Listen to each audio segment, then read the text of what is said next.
Detroit is Different is where you get information, artistry, history, music, and even comedy. Detroit is Different, a home for the culture of Detroit. Visit online at DetroitisDifferent.com today. All right. Welcome back to the Detroit is Different podcast studios.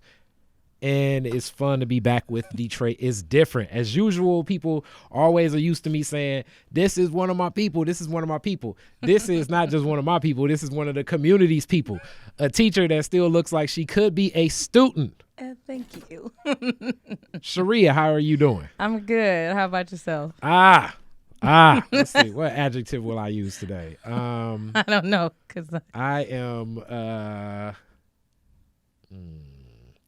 I am doing, let's see, what's a good word? I am doing fabulous. Let's use that term. Great. Exactly.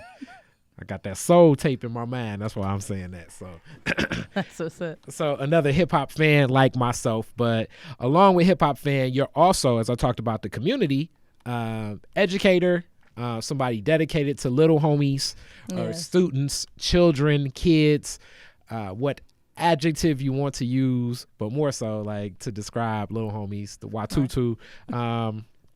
They are a big part of your life because that's where most of your life has been driven. Yes. But before we get into all of that and what you're working on now, we're going to talk a little bit about you in Detroit like we always do. Mm-hmm. City of Detroit. What brought your family to the city of Detroit? Well, the Great Migration, pretty much like most families. My mom is from North Carolina, and my dad's side of the family is from Alabama. So people came up here for jobs as well as housing, and that's what brought us to Detroit. So during that whole time period, when 6 million African Americans migrated north, specifically in search of better opportunities, like with the Big Three and everything associated with manufacturing vehicles, like is what promoted a lot of black people to move in the first place. So my family was part of that. Okay. Now, your family being part of that, you said North Carolina, Alabama. Mm-hmm. Detroit has a lot of people from Alabama. Like, it's almost like a pipeline. So, right. Like, Alabama, Georgia, primary places when you talk to Detroiters where your roots go from, you're going to hear Alabama and Georgia. North Carolina, not so much. A lot of people in the Carolinas actually went further east, usually. What was it that brought your dad's family here, and was it actually your dad the first person to come to Detroit? Well, on his side, no, it was my grandfather. So they pretty much kind of came as a unit. Like, he is the only, my other uncles. So he has like 4 brothers. Mm-hmm. So everybody is pretty much spread out. Some still stayed in Alabama, but mainly on my dad's side, my grandmother and grandfather moved up here first. And my biological father was born here. And then my mom, she and my grandmother and my uncle, they moved up here from North Carolina. Okay.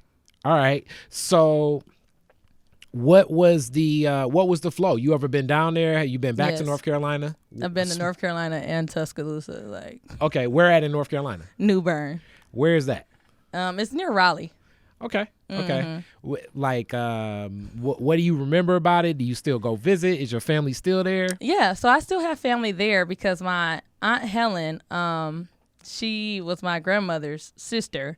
She had a house that was kind of like a historical site to a degree until like explain. It had been there for so long and she had owned the land. So the house stayed up and it was very, very old and rustic. Like you could tell somebody built it by hand because the stairs were uneven. Most of it was wood. She still had like that old aluminum tub, you know what I mean, that wasn't connected. But unfortunately, termites ate her house. Wow. And so they built a new house on it, which is like I think it's like a ranch style, but I haven't seen the new house to be honest. So so I still have family down there and it is very rural, very much so like country, you know, so it's cool. I mean, it's nowhere personally I would want to live.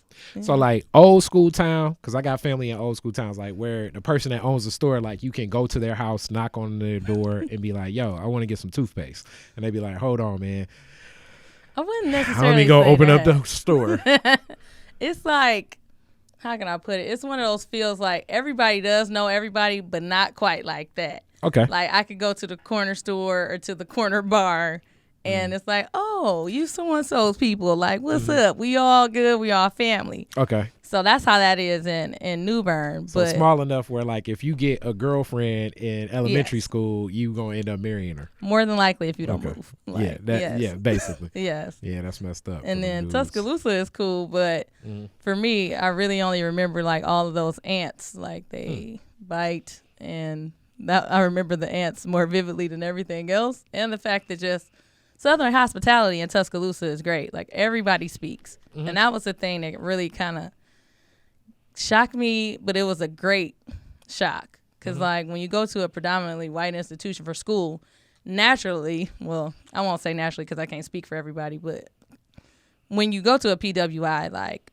all the black and brown people speak to each other by default. You know what I mean? Because we understand a sense of community there. And then from being removed from college so many years, you get adjusted back to not speaking and not being a part of that community, unfortunately. And then going down to Alabama, everybody like, hey, how you doing? Like, talking to me? Like, I'm good, I guess, you know? Like, so that was the thing I did like about Alabama, despite the red ants that attack you. So. Okay. Yeah. Now, beyond red ants into Detroit, your mom and your dad, what were your mom and dad doing? When they got here? So my mom grew up in the Brewsters. My dad and his family grew up in Southwest Detroit. Okay. I just had an interview about Black Southwest Detroit and just the uniqueness of that community. Yes. Whereabouts? Off of Bassett and Schaefer. So, like, that whole community in general, they pretty much kind of like how Hamtramck, like, they brought the culture to Hamtramck. I feel like that's how it is in Southwest Detroit. Like, they brought the culture to Southwest. Like, the whole notion of everybody knowing everybody. My grandma can sit on the porch and people ride past, honk their horn, she waves. And then I'm like, Grandma, do you even know who that is? And she does. Like, oh, yeah, that's so-and-so kid or that's so-and-so cousin. And everybody know everybody, you know? And when you talk about that, because so many people think that Southwest Detroit is just such a Mexican, and I'm learning even somewhat of a Puerto Rican community, but it's a strong black community, especially that connection between like River Rouge, Southwest Detroit, and Inkster. It's almost like a whole nother world away, as Detroit is defined as West Side and East Side. Right. Even the skating rink that's been there, black, For you know, years, for one of the longest running black businesses in the area that connects families. Yes. What does your dad, like, what did he tell you about growing up in that type of neighborhood? And what did you hear from your uncles? And Well, my uncle pretty much is the one who put me up. And my auntie and my uncle pretty much put me up on game about Southwest. Because my father, he was incarcerated for most of my life. So he didn't really tell me much about Southwest Detroit. So with that, just from my grandparents being active in my life and my aunt and uncle, we were a part of it. Like, my mom took us out there on a regular basis when we were kids. So I would take my little cousin and I would be riding our bikes around the neighborhood, going up to Sabbath, you know, kicking it. So the biggest thing is just that the it's a great sense of community, but it's also like a lot of working class people and a lot of, how can I put it? A lot of people who had succumbed to unfortunate circumstances, I will say. And unlike a lot of the East Side and West Side, some of the struggles that impacted the East Side and the West Side communities for different reasons, it took longer to get over in Southwest Detroit. One of the people, Kevin Hansen, that ran Johansson Charles Art Gallery for so many years, would say, like, yeah, you know, you could shovel the snow for the dentist, and then, you know, you could have money off on your dentistry. And also that stock of land was so close to the factories, as many people right now are saying, like, you know, cancer, asthma, a lot of the challenges, health challenges that exist over in that community. That was some of the last black folks in Detroit to get their homes were over there. Right. Now, this hit hard, like, you know, late 80s, 90s, it hit hard as some of the challenges that were affecting West and East Side Detroit began to become pervasive in that community. Right. So almost like simultaneously as we're watching Perry Watson and Jalen Rose be like the greatest high school basketball team ever, it's also a whole nother new reality existing in Southwest Detroit for those families. Right. As you talk about some of those challenges, and you touched on it, your family and being connected to it, is your family still rooted over there? Did they stay over there? What was their response to it? As certain people definitely did leave. Yeah, my family is still there. So, in all honesty, like, my uncle bought the house next door to my grandmother, and he also owned, and I think he's buying it again, a hair shop in Southwest. So they're deeply rooted in Southwest. Okay. And once my father got out of prison, he also lives in Southwest. So they all went back. Or stayed, rather. Okay. And for that, what's your grandma's take on staying over there? I have no idea, because her circumstances changed now too, because she's suffering from dementia. So that's a thing. So her opinion in regards to a lot of things is limited now. But just growing up, what do you remember her saying about staying over here as certain people did leave the community? Mainly, she didn't really have anything negative ever to say about Southwest. It was more so just a matter of making sure she knew where me and my cousins were going when we would ride our bikes and be adventurous around the neighborhood, and making sure we knew who was who on what block, who we belonged to, and to make sure we represented our household, properly. So that was the main thing. And like discussions about the factories and the conditions over there, that was always like a topic to a degree, in the sense that the air quality was bad and what are people going to do? But you got to think, some of these same people worked in the factories. So it's kind of hard to, I guess, advocate for things that are paying your bills, or should I say be an advocate against things that are paying your bills. So in all honesty, she didn't really speak badly, and neither did my aunt and uncle speak badly about the area, because they have a lot of good history and memories over there in Southwest, and I think that's part of the reason too that they didn't leave. But nobody really spoke bad about the area. Okay. And your mom, you said the Brewsters, which definitely is a historic community.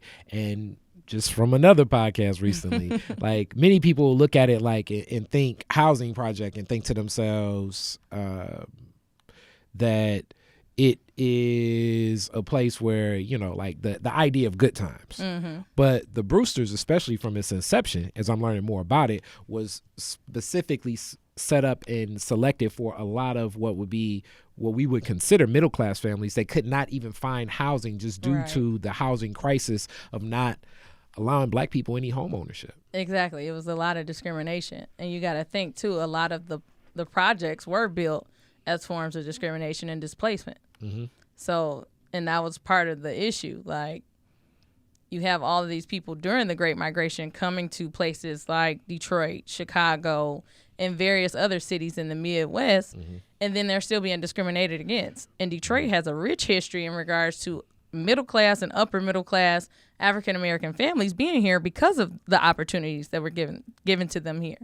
So with that, it was interesting, because my grandmother and grandfather were smart, hardworking people.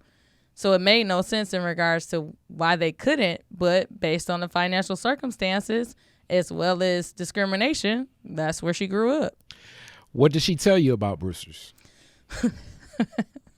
Yeah, she told me a lot. Just in the sense of, like, even though, again, it was still a sense of community, you still had your drug dealers, and then you had like people who were up and coming celebrities with Motown, and you had a mixture of everything in the Brewsters, according to my mom. But she mainly talked about like her remembering and being pretty much locked in their apartment during the riots, and just like she shares stories about like high school parties and going to Murray Wright, and how she would have to make sure she didn't hate on her brothers if they was hating on her, like during their skip days or whatever. So just mainly good nostalgic stories, because that's where she grew up.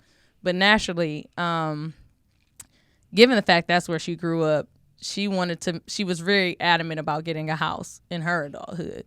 Okay. And just like noticing some of the differences generationally between the two of us, I can understand why that was very important to her.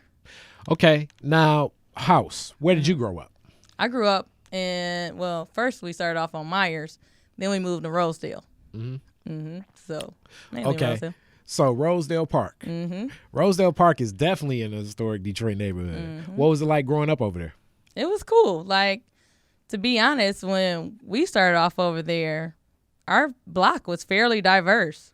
Like, we had some Asian neighbors that lived down the street. We had white neighbors on the block, and I'm just talking like between Puritan and Florence. So yeah, between those two, like, we had a pretty diverse block. But I enjoyed it. Like, everybody was cool. I had friends. It was cool. Okay. And then did you go to school over there? I went to Halley, and I went to Detroit Urban, so that's off Greenfield, so not quite. Then I went to Halley, and that was on Linwood and Grove. And then Renaissance was close, so. Okay. Sort of. So not necessarily. You were always on the fast track of good student, as they say. Because I'm a Halley Raider as well. I don't know how Halley let me in, but somehow they did. What was Halley like for you? And then talk a little bit about Halley, because people don't talk about it now as it's the school still exists, but it's Paul Robeson. Paul Robeson, Malcolm X. So I loved Halley, to be honest. Like, Detroit Urban was cool, but the shift to Halley was something different. Like, it was a culture shock for me, to be honest, because when you go to private school to public school, it's just a big difference. And I'm not gonna lie, like, my mom, she definitely had me nervous. She like, I don't know everybody at the public school now, so you got to make sure you hold your own. These kids ain't no suckers. Like, so I'm thinking I'm about to be fighting on the first day, you know. But no, Halley was great to me because even though all of the teachers were different, they challenged you in a number of ways. And we were reading novels in like 6th grade. Like, it was nothing. You know what I mean? So that's why I loved Halley. They were assigned to me. Yeah. I'm going to say that. I don't know about reading. Well, I read them, so. Somebody. Right. So I thought it was a great school. What teacher stood out from Halley to you? Man. It was a couple. But I can't remember her last name. But she was an English teacher for 8th grade. And even though it was so rude, she stood out because she used to play this game called Who's the Dummy? And I just thought, like, at the time it was rude, because I'm like, why is she even titling? I was the game? My 8th grade English was Miss Sneed, 8106. So I don't think it was Miss Sneed, because she wouldn't have did that. She was an older lady. And I don't think it was Miss Shelby either. I had her. I remember Miss Shelby. Grade. Yeah, no, it wasn't her either. But I can't remember her last name right now. But the Who's the Dummy game is what stood out to me. Okay. And even though the title sucked, it was still cool because you didn't want to be the dummy, and it was mainly based on comprehension questions of whatever book we were discussing. So, yep. And it was a different type of school too. Yeah. Like, to this day, it's a couple people I'm still close with from that school.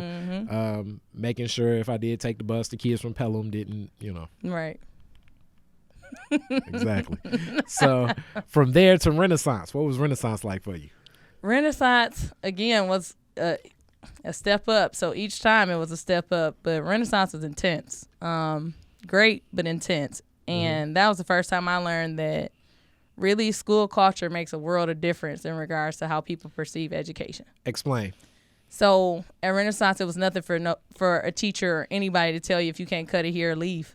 It was very, very intense in that degree. And when I think about even at times when I cheated, like, we were still smart cheaters. Like, I was programming a TI-83 in like 10th grade to input answers and create a whole new program on a calculator.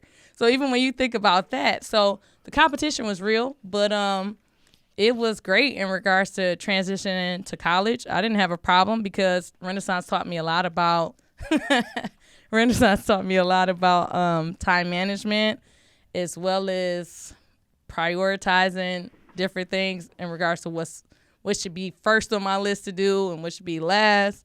And it taught me a lot in regards to what I do now with organizational skills. Like, I was a part of Senate. In my senior year, I had put together like the school's homecoming. And it was because our teacher just simply asked questions and gave us the autonomy to plan and to do and helped us with that piece. So And you were at, as they say, like nowadays, the old building. You're old enough to say you were at the old building of Renaissance.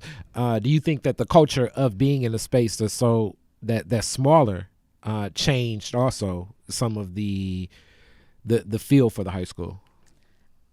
I think so. I mean, I can't really say because I haven't been in the big building.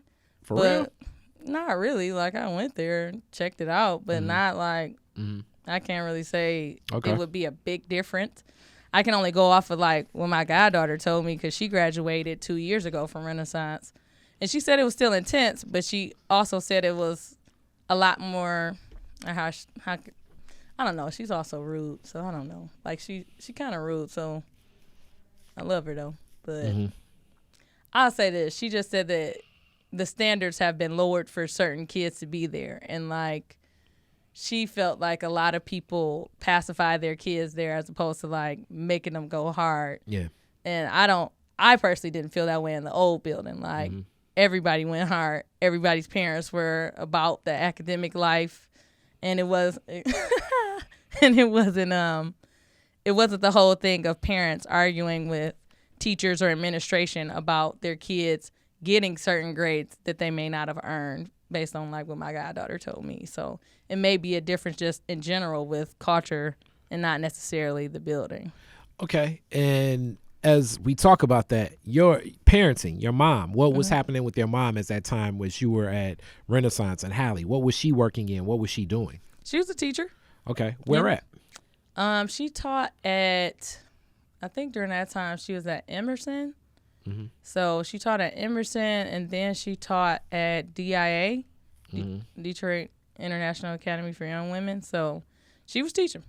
Was it important for her to have a daughter in public school, being in the district herself? Did she think like that? What was her take?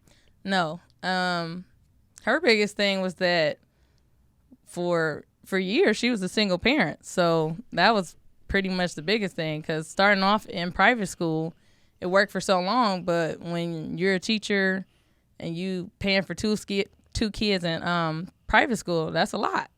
So that's how I wound up going to Halle, because funds was getting limited. Okay. And your sister. So where was your sister? What was going on? So while I was at Halle, she was at Renaissance. And then when I was in Renaissance, she was at Bowling Green. Okay. So that carries on and that goes on. And what, when you say single parent and your father, that relationship as he was incarcerated, did you keep a bond with your father? What was that like? Not really. 'Cause again, like, he had been incarcerated since I was a baby. So I was young when he got locked up.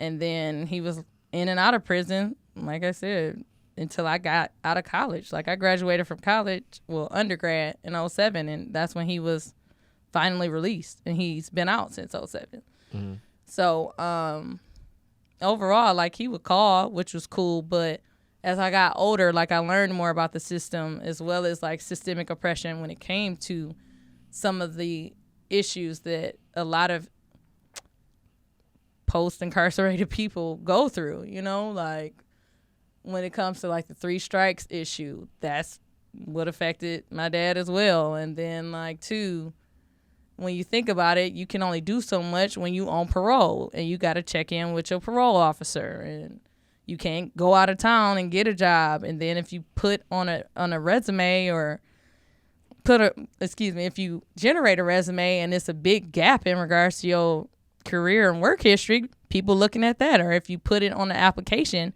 that you've been locked up, you're discriminated against. So it's so many factors that doesn't even help people coming out of prison to actually be rehabilitated, one, and to transition into the workforce. Yeah.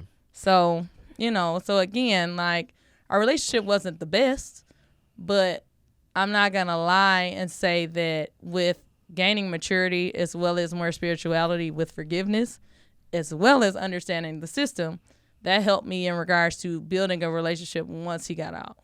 Okay. And now as he looks back at it, what does he speak on?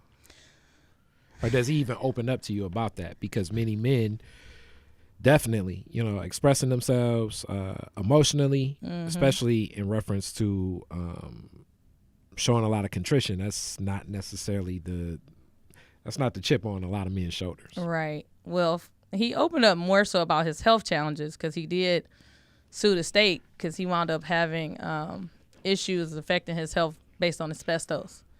And so he did sue, and he wound up having to get a new hip because of some of the conditions in prison. So that was one thing he did talk about. But are kids listening to this? Or not really. Well, basically, in a nutshell, he told me, don't get locked up because it's two options in prison or even in jail. Either you fucking or you fighting. Mm-hmm. And that was pretty much it. Yeah. Yeah. And I mean, for a lot of the people listening, for a lot of the people I know that done served time, prison is not the ideal state. It's not the ideal situation. No. Clearly, that's why they're not labeled as correctional facilities anymore, because it takes a lot of self-reflection, self-discovery, and self-love to even move beyond that. Yeah. The PTSD of so many people in our community as we look at the returning citizen. I guess that's the politically correct term. Right. But I still say a guy that's fresh out, and how they interact with our society. If you fresh out, you can sometimes tell, you can feel that fresh out energy. There was a guy at Family Dollar the other day. It was like, shit. I'm like, he got that energy. Like, you better help him, help him find these light bulbs. So also balancing this moving forward, and in some ways, you're touching things that your father's never touched in reference to college, in reference to what you're accomplishing, and then even getting a perspective for this all. That takes a lot of that's humility even in you, like for the child to see things that the parent doesn't see. Have you as you've connected, and as you say, through faith, through spirituality, and then your understanding of, here we go, I'm sounding like Farrakhan, the injustice system that we have in this nation. Exactly. Have you reflected on that and just being able to see the role he plays as your father, but also have an understanding that in some facets, I'm going to have more insight and understanding than he will? Yes. So, I mean, I have done a great deal of reflecting just off the strength of the fact that, when you're young, you don't really understand, why they can't do right, or, you know what I mean? It's a lot of blaming. So, because it's a lack of understanding. And I will just say, too, it's a lot of kids in Michigan. I think the stat is 1 in every 5 kids have had a parent that's been locked up. So it affects a lot more of the population than we honestly think. And unfortunately, too, we know that it's a disproportionate amount of black and brown people. And where in Michigan do you have the most black and brown people? In Detroit. So all in all, yes, I've done a lot of reflecting and a lot of thinking, as well as putting things in perspective for myself, because I'm not going to lie and say that it wasn't hard coming up with understanding certain things. Well, if he got out then, why couldn't he just do right? Why couldn't he avoid going back to prison? Because it just didn't make sense to me. But again, with getting older and understanding how things aren't in their favor, and it's not really a good transitional phase between getting out of prison or jail for a long time to coming back into society. Because you got to think, when my dad got out of prison, we had smartphones, we had iPads and iPods and stuff like that. So can you imagine getting out and you've been in there pretty much since late 80s, early 90s? You know what I mean? You missed a whole bunch of stuff. So the thing was, in essence, for me, it made me a more well-rounded individual, I would say, because going to even visit him in prison, that shit was terrible. It's really not a place that you want to be. It's depressing. Yeah. So. And and then even from that perspective, that Southwest Detroit neighborhood is also the neighborhood where most people even connect Southwest T, and Big Meech. Yep. So the founding members of the Black Mafia family, who in the 2000s are like seen as, I guess, like the largest drug syndicate of throughout urban communities, right, from the Southwest community, connecting to like a series of different families, not just the Flannery family of Big Meech, but even in that story, and obviously what's pervasive in hip hop, and I think 50 Cent is looking to make a series out of it, the same way he made Power into a series. It's like the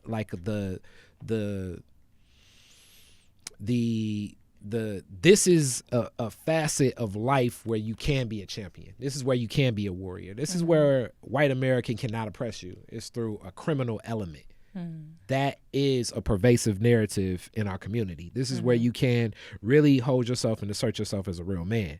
So I look at like some of the guys in the late 80s as I'm a couple days older than you, as they say. And just watching what happened with the drug sentencing laws as they started triggering, you know, like this goes a lot into like the crime bill and the foundation for what those drug sentencing laws became as crack, quote unquote, became so pervasive, and was looked at as, you know, it caused a big divide in our community. Yes. And many people, it you know, like it struck and it hit. I mean, what's your take on like just that idea of why? I think it's a theory, but do you agree? Do you not agree? What's your take on just the idea of crime being a place and space where black men can have, you know, can almost take that rugged individual slice of the American dream more so than the traditional route of that seems to be locked doors? Well, I just think it's interesting that you say that it's not a form of oppression to a degree, because it is. And when you think about the history of this country, like drugs was part of the foundation too. But because it was legalized, for instance, if you go to our nation's capital, you can see little tobacco plants in the ceiling, like in gold plated. So the whole thing is like hemp was more so used back then, which is a cousin of cannabis, but they realized that tobacco was more addictive. So they started to, not only was cotton and sugar, of course, big exports of the U.S. economy at the time, but so was tobacco. So the thing is, this country got started, again, because of the enslaved and drugs.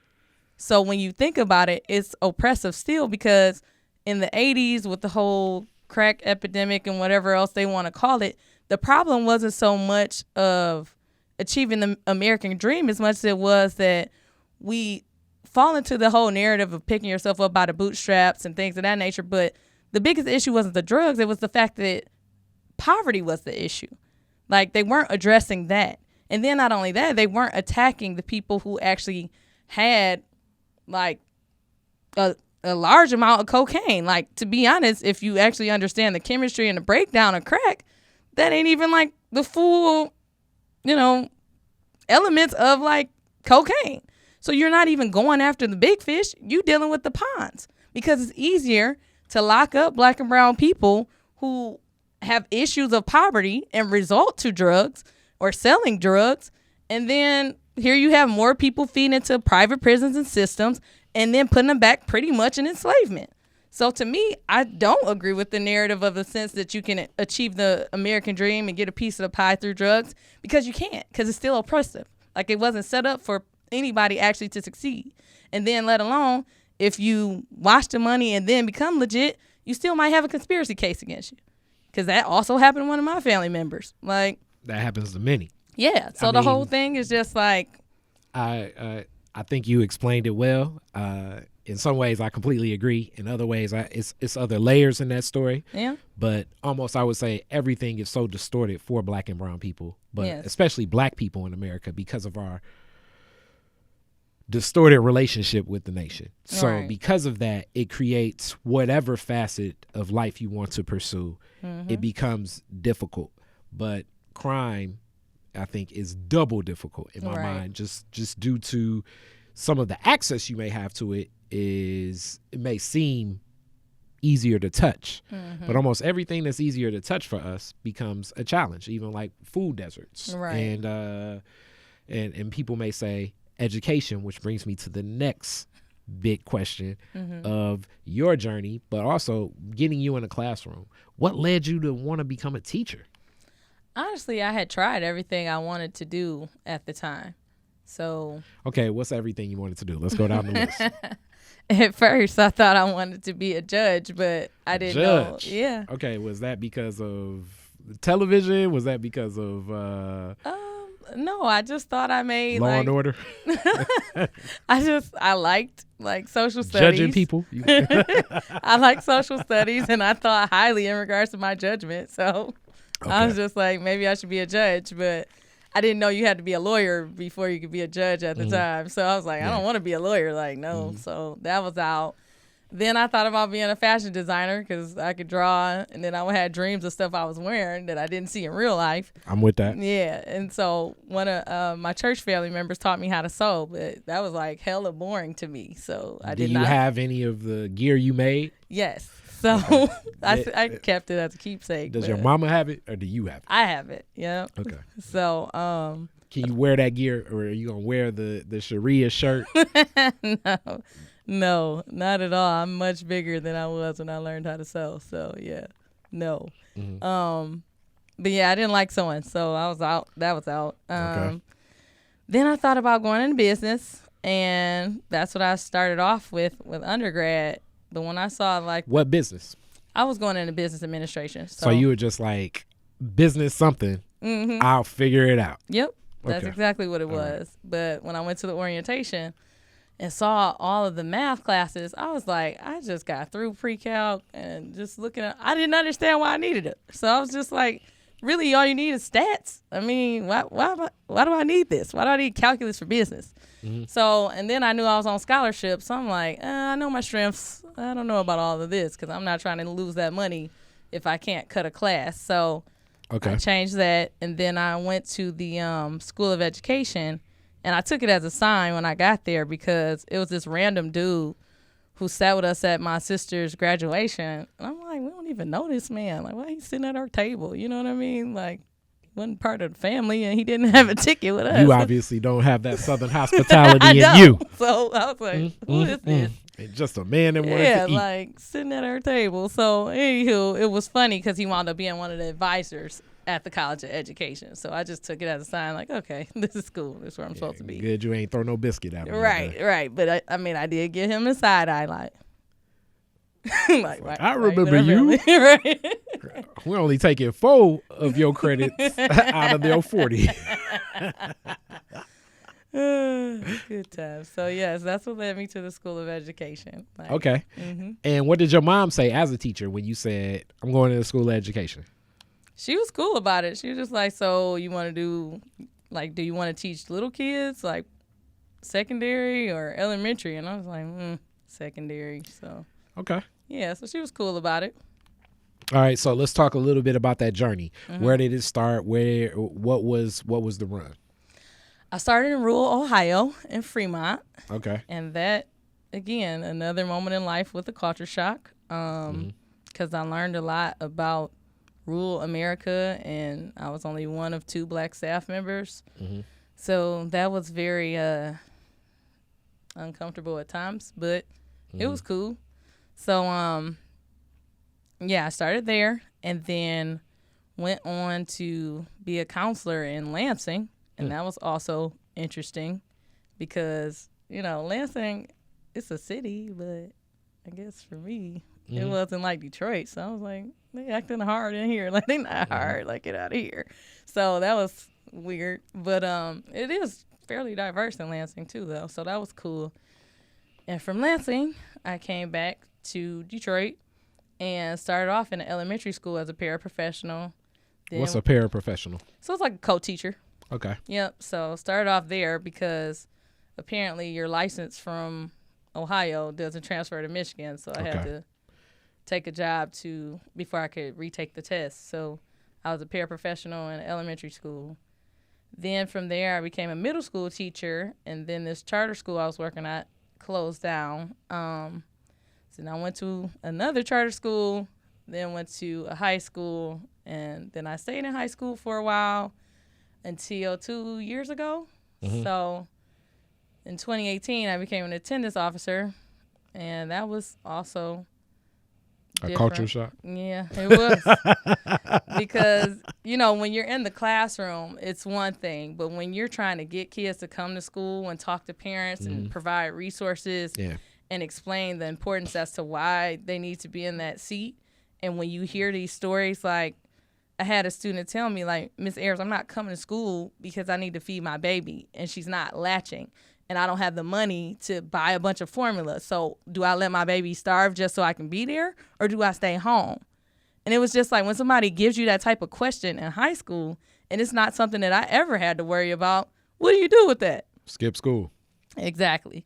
Or like even with some of the young men who were fathers, they was like, Ms. Ayers, I got to work. I got kids, like plural, in high school. Yeah, no. So like I said, that wasn't my journey. So it was another culture shock. Get them some Trojans. I mean, I wish, you know what I mean? Like, I wish I could have just, and then from there, I left out of that realm and became a program associate with Parent Academy. So it's a lot of things within the DPS that I graduated in 2001. A lot of stuff has changed. And this is back to the institutional white of poverty, racism, systemic racism. Like, it's tragic what's happened to Detroit Public Schools, and how it's happened in 20 years is more tragic. You know, just the difference between now and then. So let's talk about some of what it was like in your classroom and what was the flow. How did you establish yourself in the classroom? One of the key things I always highlight as the president of Northwestern High Schools Alumni Association, and most of our Alumni Association are people that graduated in the 60s, maybe the 70s. And I tell them, like, the school is completely different. Even with, we give away turkeys every year. And they're like, okay, that's cool. But it's such transience in where the students live just due to the jobs and due to what it is. A kid starts in September, they're across the street from Northwestern. By, November, they may be in Brightmoor. Right. And then that same student in March may be, across the street from Southeastern. Yeah, that's true. So even delivering turkeys becomes what freeway am I getting on? Exactly. So let alone what bus am I taking to get to school? What was it like in the classroom for you, establishing the flow, and just kind of connecting with those high school students as you were connecting with them, and what became a reality as a resource? What resources you feel like people like myself or people watching this can give? Well, I think really the best thing that people like yourself and others watching could give is just their support, whether it be through career day or starting or trying to get some mentorship going in the school. Like, it's a number of things, because you have to think, like, it's so much more than people's socioeconomic statuses that affects them, so we can only do so much to take care of the basic needs, but it's a lot of emotional issues that the kids have, and it's a lot of things that affect them, and they need to see examples of resiliency. And so whether it's, like when you came to my classrooms a few times and just even let them know about entrepreneurship or encourage them in regards to doing more things outside of the boxes that they may be in, so that's what I think first off. Yeah, I'm surprised that that impact of what I was laying on the little homies. Yeah, a lot of them ask, like, can he do that rap, or can he come back and speak? And because so they talked about I did something with my life because that's what matters, So, but for myself, like, really trying to set a foundation in the classroom, I think most of the kids just related or were receptive to me because I'm pro-Black and I've always been pro-Black. And so part of my teachings in regards to teaching history, I always made sure that they saw themselves represented in whatever I was teaching. And that and that is even so different now, because I'm gonna just give you the Northwestern situation. We give away a scholarship every year. Mm-hmm. We give away actually 3 scholarships. Mm-hmm. And then we have access to another scholarship. Last year, we didn't even get any students to apply for the scholarship. Wow. And we have a college advisor, and we talk to the college advisor, and it's like, well, you know, the kids got to write an essay. And basically, they just got to write, you know, I'm Andre. I want to go to Wayne, you know, WC3, mm-hmm. and I want to be an engineer. And it's like, bro, they go free $3,000. You know what I'm saying? But whatever. Even the pacing, just due to the testing and the way that what's happening in the classroom is so different. Mm-hmm. The freedom to do what you said is not as accessible to just say, all right, the book says we're supposed to do this, mm-hmm. but in reality, we kind of got to respond to that. Mm-hmm. Like, what's your take on that? And I know I've heard the reasoning for that, because certain teachers were a little too off the book. All right.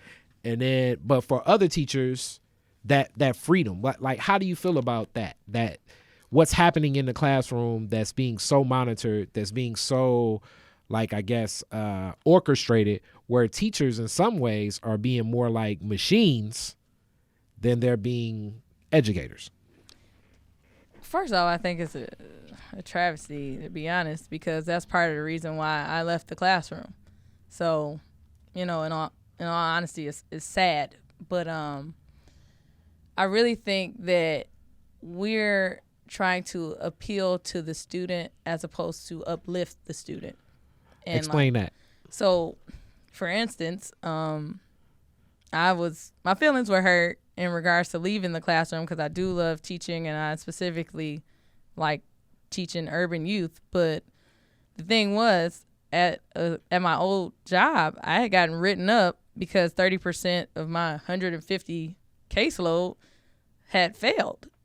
So, but did they really fail? Well, yeah, they had Fs. So if they really failed, are you supposed to pass them? But see, that's the thing. So again, I got written up, and I read, so they gave me this paperwork, and it basically said if the problem continues to persist, it could be grounds for my termination. So when you think about it, if 30% of your caseload is failing, and then you're asking me to sign this paperwork saying that if they fail again, I could be fired, where does that leave you as an educator? It puts you in a messed up situation, because it's like, if I don't pass these kids, that could cost me my livelihood? How's that right? So the whole thing is, you're put in a compromised position. So if you're not basically pacifying the kid or doing everything to make sure that they pass, and again, I guess my take on it is this, like, you don't want to crush anybody's spirit in regards to academia with failing them, but failure is a part of life, and you can uplift the kid and try to help them in regards to them failing. You know, like, I had kids who just said, I'm simply not a good test taker, and this is why I failed. And then I said, okay, well, what are you good at? Because maybe we can modify your form of assessment, you know, like, but the thing is, like I said, Kari, I just think that we're pacifying them instead of uplifting them. Like, it needs to be more things put in place to challenge them, to uplift them in the sense that, okay, if you're not good at this and you're good at that, let's hone into what you're good at, but then also strengthen the things you're not good at.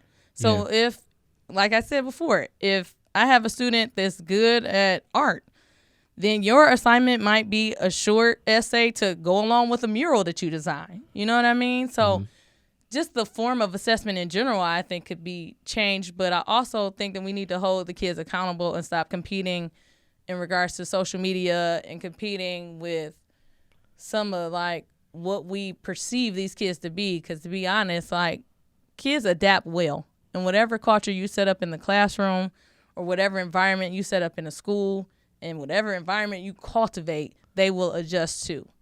And I like that way of thinking. And as you build that, that causes for systems that need to be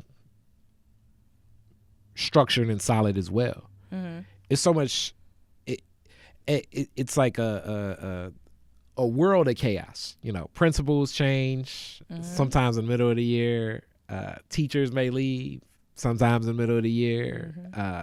You know, the consistency itself. And definitely thinking the game theory that I had when I was a kid, you're looking for, as you say, the competitive edge of how to do less. You know, for me, it was like, how do I do less and still talk to this girl or get back to writing my rap as opposed to, you know, so almost like being 2 steps ahead. But that, as you talk about the culture that's cultivated, if you cultivate that culture, it takes some trust in people beyond an institution itself. And being a DPS right now is really kind of coming up from the ashes. One of the other realities of DPS is paying back debt. Yes. That was incurred through the state of Michigan when the state of Michigan, I guess people can label it takeover or whatever, but when the state of Michigan co-opted Detroit Public Schools for $1 billion bond when I was graduating, and then took that $1 billion and then put it further into debt, where now Detroit Public Schools is its own entity, but it still is paying back debt. So any money that even comes from a millage is going back to pay back a debt that was incurred through the state of Michigan. So it's not even really money. You know, the money one for one, it's shackled. You know, which is even tougher. Right. You know, so now working with the district in this facet, how do you feel about the livelihood and the viability? Because the landscapes of schools themselves look so different now with charter schools. I'm not gonna lie, it's kind of tough, because I was discussing this honestly with my mother this morning from this little panel discussion I had gone to. But anywho, it's tough, but I do find joy in it, because being in this facet, I can help parents understand their claim to the monies. So part of my job as well is to increase parental involvement, and part of that is making sure they understand how to use their Title I dollars, because 1% of every Title I budget goes to families and communities. But a lot of parents don't understand that they have access to that. And even though 1% doesn't sound like a lot, at some schools, that's like $15,000. Yeah. So when you think about it, if you have $15,000 for supplies, or providing like access to computers for parents, or a space in regards to like somewhere they can study, or if they want to be there to help out the school or to help out the kids or have an educational field trip, whatever, they have claims to those monies. So with that, it's a little difficult, because with the competition of charter schools, we're fighting for kids to be there. And it's become such a business. Yeah. And then it's such a weird business too, because a kid could be at the charter school till count day. Yep. Which makes this so unique. And then the charter school can kick them out. Exactly. And the public school has to welcome them in, because it's a public resource. Right. Yep. But even with that, it's still just a matter of even understanding count day. Like, that's another thing where, again, it's a challenge, because parents look at count day, and I've heard parents tell me this as an attendance officer, like, y'all just want the kids to be there to get our money and increase salaries. I'm not taking them to school for that, blah, blah, blah. But in all honesty, that's money that goes towards the schools. Like, and it's frustrating to me, because Black people spend a lot at these casinos and on lotteries, and that money is supposed to go to the schools, but the money is disseminated to the schools based on attendance and test scores. And I have challenges with that too, being both the metrics. It's funny. I'm on my soapbox. You're like leading me to all of my points that I have to say if you come to a Northwestern alumni meeting at Northwestern High School, the general public can come every first Saturday at 10 o'clock, you will hear me giving these points. Right. And it's tough to base it on attendance and test scores, because one school's doing great with test scores, right? Then the school down the street will close right, because of test scores. And now you're going to accept all the kids with bad test grades, which will create the cycle again. Or this school's doing great with test scores, but it has low attendance. Right. So now we got to welcome in kids with bad test scores. It's like a circle of like, okay, this is such a clusterfuck.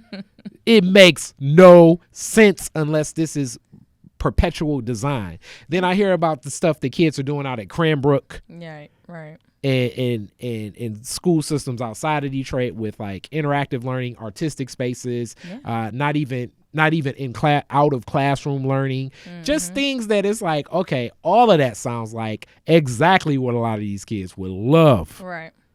But the system is set up because it's like, all of y'all failed math. We need more math teachers here. We don't have any science teachers. I mean, it's a planetarium sitting in the middle of Northwestern High School, but it will not be put to use because of a lack of funding. Because it's kind of both. It's like not even funding as much as to run it. You need a teacher that can teach in planetarium, but the resources to get the teacher that can teach in a planetarium will not be spent because the test scores at Northwestern dictate that you need more English and math teachers there. Right. Without thinking to themselves, like, can't we think a little bit out the box of saying that the planetarium can be used as an English and math resource? I mean, it's a solar system that kids can walk into. I mean, you would think that, but this is, and that's why I say it's imperative to understand the systems, and that's again what I like about my job now, because the truth is, we all know it's power in numbers and it's power in knowledge, you know, and so. In a lot of other school districts and a lot of other schools, speaking of Cranbrook, they have a strong parent population. Yeah. And the whole thing is things don't just fly in those areas because the parents will say something or they'll rally against it or rally for certain things. Yeah. So again, with the realm that I'm in now helps with that because I have access to the parents. And I can go and talk with the parents so that they can understand their rights and their roles within DPS. And that's cool because, again, they set up this department for that to happen, you know? And that's what part of Parent Academy is all about, just making sure we provide resources and knowledge as well as workshops and anything to help the parents become better. Because if you build strong parents, you got stronger children, you know, and a stronger community. So I wholeheartedly agree, but when it's all said and done, Kari, it comes down to the money. And systemically, yeah, it sucks. But until people are educated about civics, taxes, and where their money can go or will go, then how can we change it? Yeah. Now, this kind of goes also into like a parent saying like, okay, what about Parenthood Network? And I don't even hear anything really about Parenthood Network and programming like that. That was funded in a lot of ways through some Title I funds, but also some granting and foundation. But what's different about this entity itself? Then Parent Network? Yep. So I'm not even gonna lie. I don't even know that much about Parent Network. Like, are we talking about Detroit Parent Network? Yeah. So they've come to like somewhere on the block. So I'm not even sure, to be honest. But with our department in particular, it's a little bit different because this came from the superintendent's, like, he did like how can I put it, some research and things of that nature when he was back in school. So it was designed to pretty much enhance parental involvement, period. And like making sure we get PTAs back in the schools, as well as school advisory committees. So the difference with our department is that, like, we're all under the Department of Family and Community Engagement, but each of us have a different sector that we focus on. So it's like PALs, which is Parent Action Leaders. So they get a stipend through our department to actually recruit and to be a voice for the parents within the district. And we have like monthly meetings with them. And then you have the Alumni Association. So we have about 2 or 3 people on that initiative who reach out and have meetings for various alumni groups that they're affiliated with to make sure people know what's going on in the district and to come back and be strong alums. So that's a thing. Then you have 2 other individuals over PTA, and they talk about all the guidelines in regards to getting an EIN and getting set up with the IRS and getting bank accounts, because a PTA can act pretty much like a nonprofit within the school. And they can raise money and do things in connection to the school. So that's the thing. And then you have Parent Academy, which is one of the larger initiatives, but that includes spending those Title I dollars towards actual community engagement, because if you don't use it, you lose it. Okay. And I could throw so many other questions at you, because the morphs of what would be best for students and parents, just in my opinion, comes from the champion of who's present itself, because it's a lot of good theories, a lot of good ideas, right? But the implementation deals with the team, because even like you rarely hear this term anymore, LSCO, you know, so like, you know, the learning school community organization, right. So like it's that the like many of the morph and how that looks and how that partnership connects deals a lot with, you know, who's in that play. We're getting to the end. I'm gonna have to bring you back. This was like your Black History Month, but it's going to be playing in Women's History Month. That's fine. But we're going to definitely get you back. We're going to figure out more. Classic Detroit is different questions. Here we go. Very first car, year, make, and model, year you got it. I had a Dodge Shadow. I think it was a 91. I don't remember, but early 90s. Yeah, it was probably a 91 Dodge Shadow. And I got it in 2004 after working in a hair salon, hustling to buy it. So okay, how long did you have it? I had it up until 2000, maybe about 2000, maybe the end of 2006. Okay. Or no, I lied, 2007. Because I got into a car accident. Yeah. Wow, so that's messed up. So you kept it for a while. You was bumping like 50 Cent, or you was bumping like Get Rich or Die Trying, right? All the way through to graduation. Pretty much. Yep. So exactly. It's like, man, you went from 50 to Kanye in that car. Right. That's what's up. Yes. All right. So the next, you're the DJ at the Detroit Fireworks at Woodward and Jefferson. You get to play 3 songs. What 3 songs you playing? To represent Detroit or just in general? It's just up to you. It can be what you feel like. You're the DJ. And it's at the Fireworks in Detroit. Yep. Marvin Gaye, What's Going On? Definitely playing that. I'm playing Boss Up and Get This Money. Okay. A lot of people select that song. Yep. And I'm gonna play I think it's called Ready Set with Cash Doll and Big Sean. Okay. Yeah, I'll play that. Okay. All right. There we go. You're leaving with hip hop. So they gonna come in woke. Yep. And they gonna leave on the grind. That's what that song is all about. Exactly. You got that right. Yeah. Talk about it. Talk about it. All right. So last question. You can rename Woodward after one Detroiter. Who would it be? Why?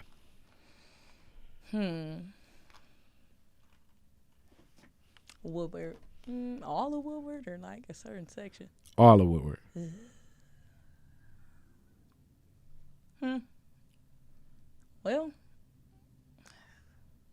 I don't know. I mean, that's tough because I felt like Woodward's so big, but I'm gonna pick somebody out the box. I'm gonna say Brenda Scott. Okay, interesting. Why? Because she definitely made Detroit history with serving on Detroit City Council up until death, and she made a lot of headway with that. And a lot of people don't even really know about her, so I would say that just off the strength. Yes. Okay. Well, there we go. Thank you so much. Thank you for having me. If people want to get in contact with you and join and support, if they want to, I don't know, if they have little homies themselves, if you are a parent and you want to help out, yes, what should they do? How do they get in contact with you?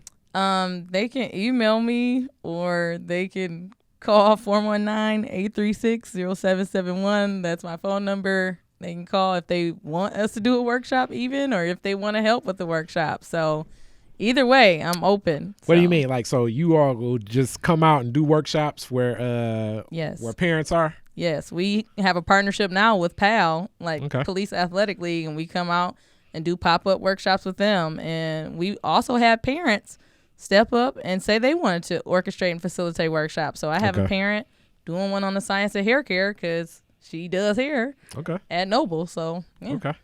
There we go. Noble Elementary. Shout out to Kim Sharobi and all those people over there. Hey, the community Dr. house. Norwood. All right. Peace.